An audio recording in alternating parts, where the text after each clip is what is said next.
I'm back.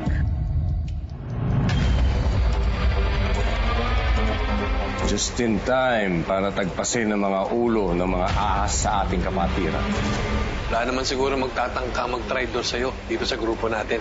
Dahil alam nila, kamatayan na aabutin nila pag ginawa nila yun. Judge, mismo, kaya kamatayan!